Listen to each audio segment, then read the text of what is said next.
The last episode had us in the kitchen building out an arch and a little recess for my fridge. This episode has us in the bathroom. The hardest part about renovating a house like this and doing the majority of the work myself is I'm bouncing around constantly, from framing to drywall to plumbing, electrical. I have to do a little bit of everything. And that's why today we're gonna be working in the bathroom primarily to get this place that much closer to complete. But my goal for this episode is to completely cover this room right here. Finish up my electrical, finish up my insulation, finish up my plumbing, which is a big one. Since I post publicly here on YouTube, I have to make sure that everything I own is locked up. Not only that, if you are standing right where I'm at, you have multiple cameras watching you. And if I don't see you, somebody else will, because you're gonna have to cut through all these. A lot of you guys told me not to post what's in this because wouldn't be good. Somebody would try to break in. Now, I'm not gonna say I welcome you to break in, but you can give it a shot.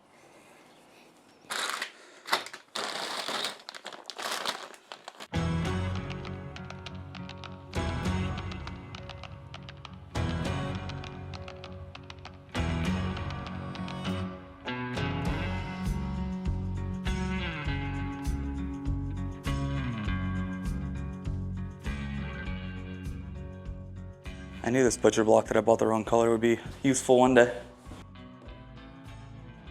I always feel better when my tools are organized. With what I'm going to be doing today, I have my PEX-A expander. I have my tube cutter from DeWalt. Impact with a 7/8 bit. That's what I'm drilling out all of the PEX that goes through the floor. And then my trusty 7 1/4.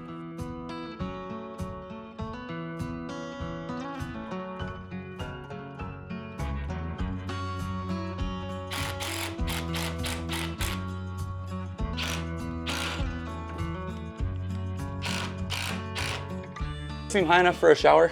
Your shower head would be like here. I mean, we'd be up a little higher too. My wife's also not 6'4", so I don't think it's that big of a deal. Perfectly plumb up and down. We need to pull 16 out of the hole. And my mixer is gonna go here. So we'll have to put another block in.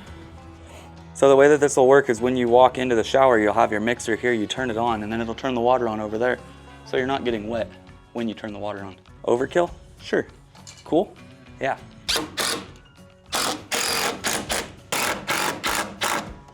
Perfect. But not. We need to tighten all these up before I put that on. So this right here is what we call a shower mixer. This is where all the magic happens, from the hot and the cold, to give you the shower that you normally take, which could be 70 degrees, it could be 110.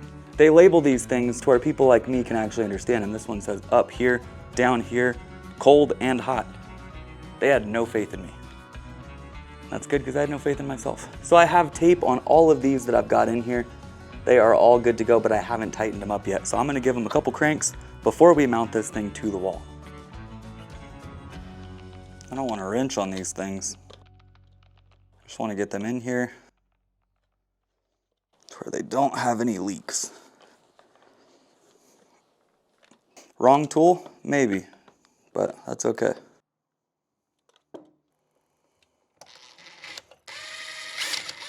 It's a shower mixer if I've ever seen one. So my shower mixer is in, and you can see that the box itself is sticking out past. It should be going in a 2x6 wall, but it's going in a 2x4 wall. I need to gain about an inch.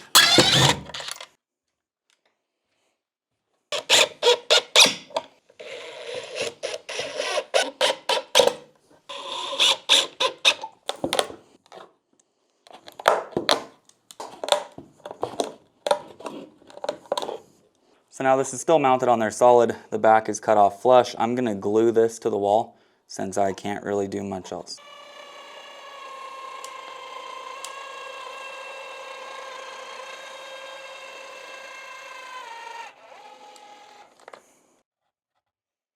So not only did I cut this tight enough that the plywood itself is gonna hold it, I can let go of it right now.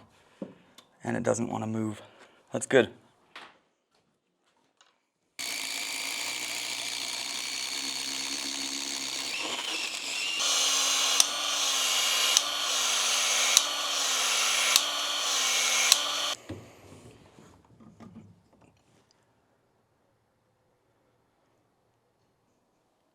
I don't know why plumbers say anything's hard. That is the easiest thing I've ever done. That is so cool. Something that I don't exactly love that I'm dealing with here is this PEX. This is the 1/2 inch, and you can see it's sort of shaped like an oval right now. Seems like when I cut this stuff with the plastic cutter that I've got from DeWalt, it kind of crimps it. It doesn't do that with the 3/4. I don't know if this is just an isolated issue with the brand that I got here. I'll put the link to what PEX I bought in the description.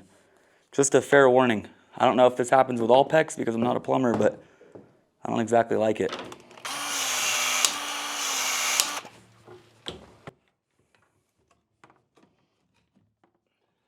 I wanted to run both of these perfectly plumb up and down, but I drilled the first one, went perfect.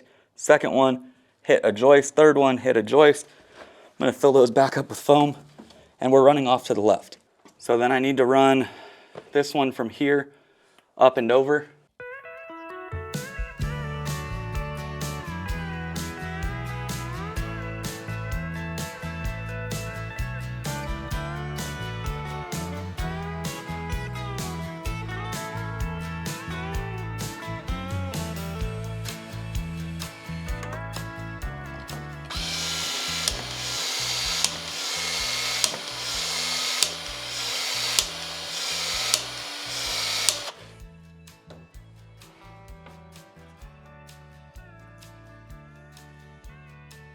I like this stuff. It's cool. So we'll take this, put the two together. Now we've got our expander on the top. We're just going to take this here.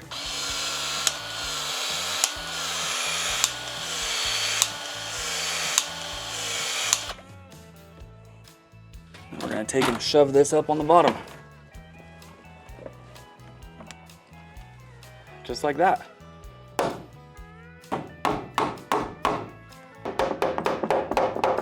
I'll have to figure out how I'm going to mount these to where these don't constantly rattle into each other or make any noise.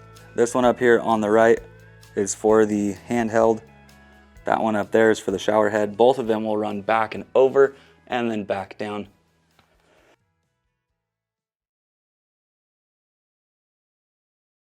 We had a pretty late night last night, and I wanted to avoid making anybody mad in the neighborhood, so I closed down shop.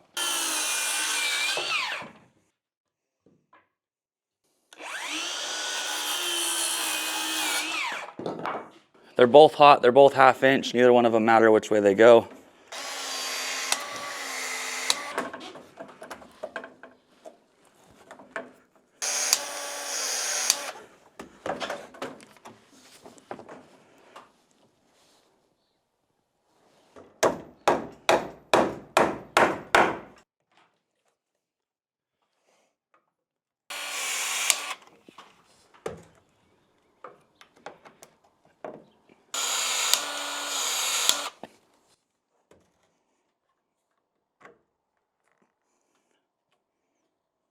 You can see the bit of a kink through here, and I'll show you guys closer up. It's not going to impact anything. It's not going to change the flow. We are not restricting anything. All we're doing is utilizing the hole that was already existing for the electrical, I'm assuming, and these old top plates. I want to try to avoid puncturing like 80 different holes through here.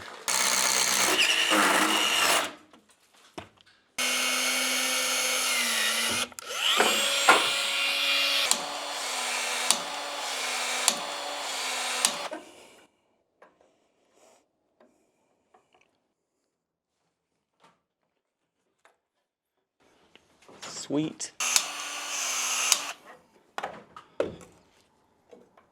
Hurry up, Matt. Ah.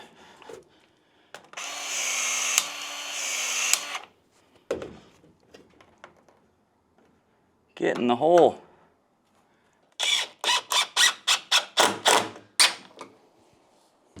That's rock solid. If you've ever been in a shower where the handle here feels like it's gonna fall off, whether that be on the mixer, on the shower head, it's because this wasn't done properly. I'm not gonna lie, you guys, I love carpentry. I love everything about it, but I really enjoy plumbing. Many of you guys probably don't know this, but I wanted to be an electrician before I was a carpenter. When my wife and I had our daughter, I needed to make some money, so I got into framing.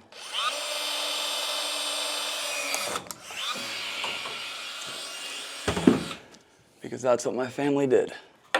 I wonder if it'd be a big deal if I came down to here, 90'd over and tied here.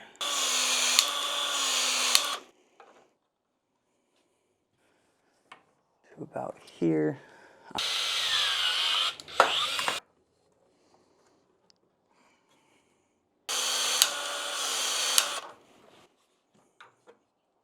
Plumber. Man, that's rough. I'm gonna cut here.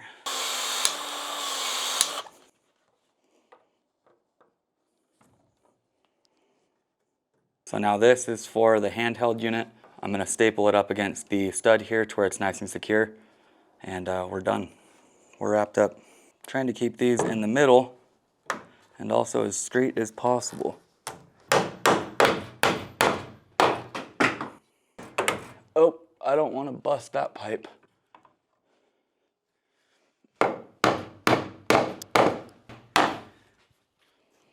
Now that's rock solid and secure.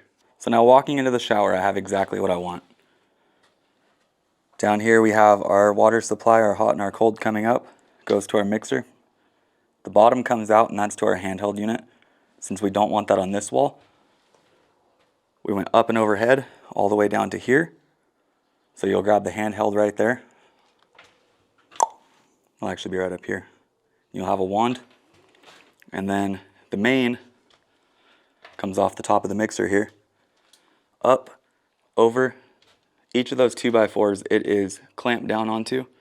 Nice and secure. It does look a little funky right there. Like I told you guys, we have an existing hole. And instead of drilling and making new holes, I'd rather just leave it, go through it. Now I need to get everything out of here.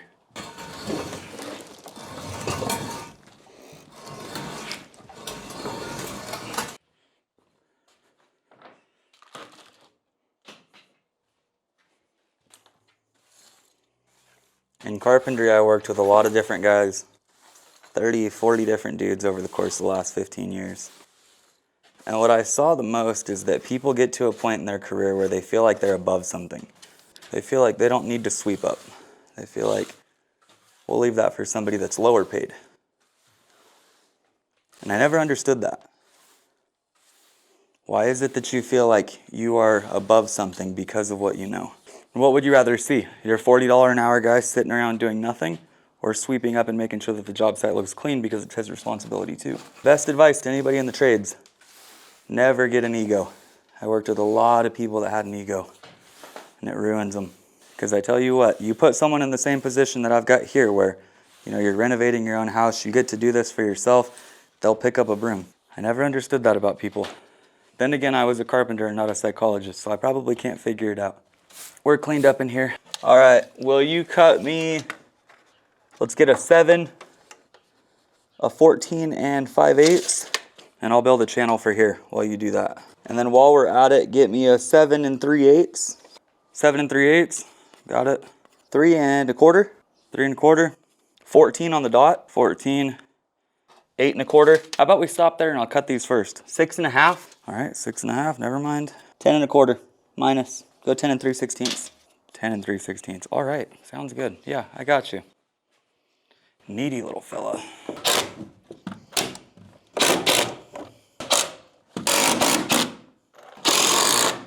I've been wanting to get rid of that screw for so long. It's got a wobble to it.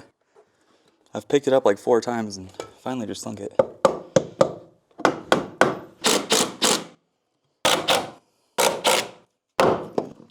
Quick and easy. This will give us a nice solid backing piece all the way through here. I also need to put down some plate protectors here to where we don't accidentally screw into these PEX pipes.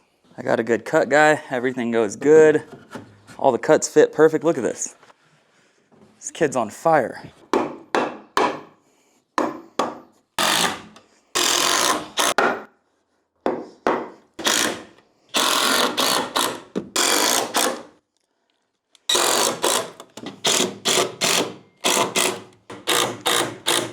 Try to hire a good cut guy, man, and they just do not cut right. You missed my 4 1/2. Now I feel stupid. It was on the ground.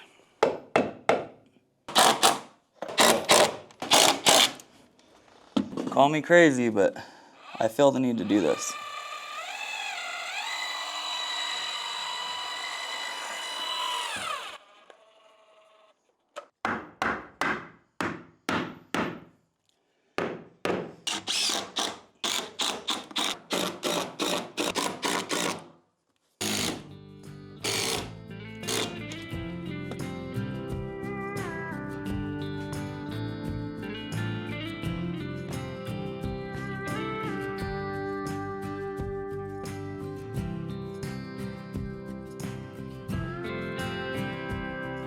Wow, that's crooked. That's beautiful. Nice and plumb. That's what we're after.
Upside down.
Oh, I need to clean up in here. We need a dump run.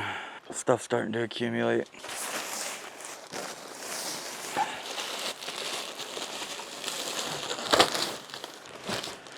Something in that trash is ripe.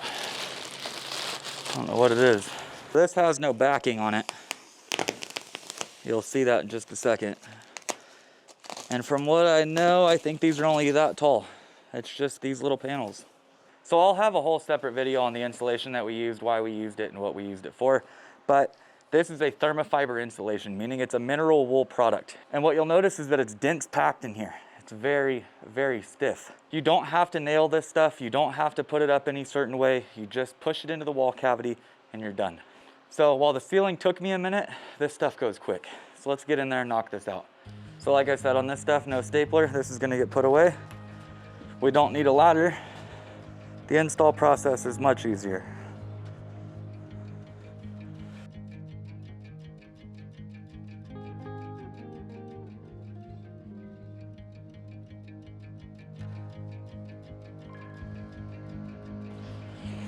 If I could do my whole house out of one insulation type, it would be this for sure. Just a little expensive. So we were able to carefully notch out where our outlet is. We're gonna push that side in there first.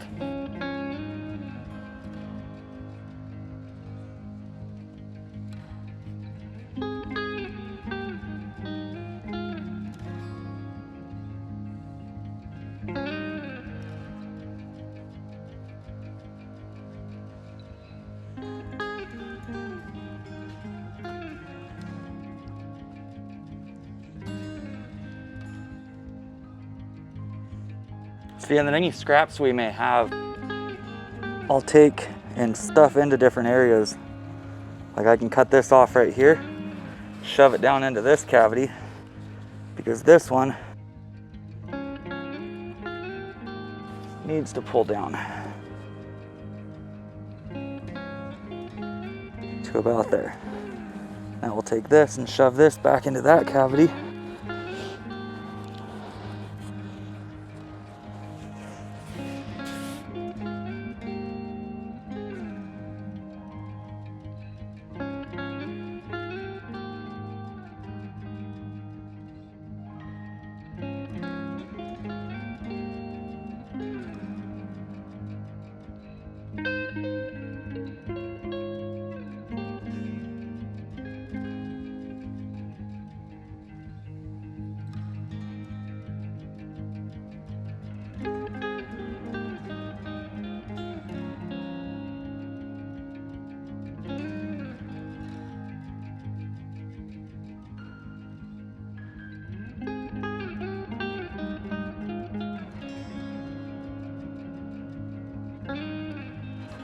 A lot of you guys asked why I got the quietest fan possible for my bathroom, as if it was a bad thing. I don't need a fan to cover the noise of anything in here, because once this room is insulated with this thermofiber insulation, I promise you, you could eat whatever you want.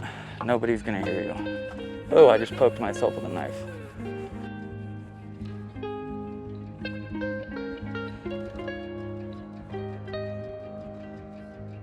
Doesn't get any easier. This product is awesome. This is the first time I've ever installed this stuff. I've heard of it, I know a lot of people that use it, but this is my first time getting to put it in, and man, it's incredible.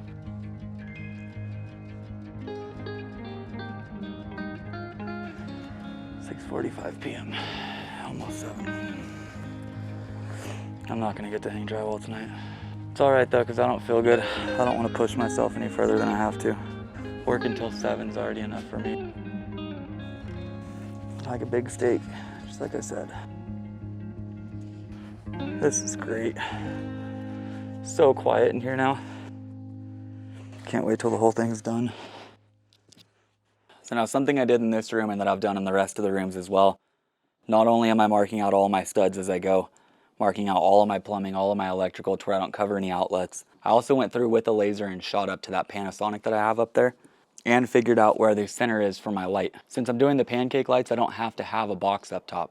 All I have to do is cut out a 6-inch hole and shove the light in place. So I've got center marked out here on the ground, and then it says fan above, laser up, hoping that one day I'll be able to understand what that means and use a laser for the 1, 2, 3, 4 corners that I mapped out. The fan sits up into the ceiling flush. I'm gonna cover it with drywall. I'll go back with a laser and shoot this, map it out up onto the ceiling, and cut out the box.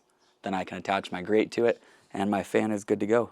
Little things like this, though, make a world of a difference when it comes to renovations like this. Knowing exactly where stuff is once the walls are covered up is huge.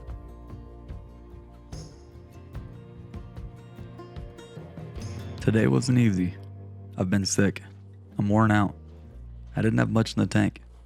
But progress doesn't always look like swinging hammers and finishing drywall.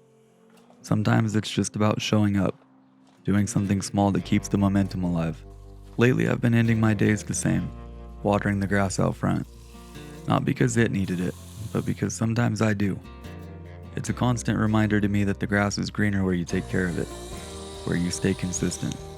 Even when it's quiet, even when no one else sees it but you.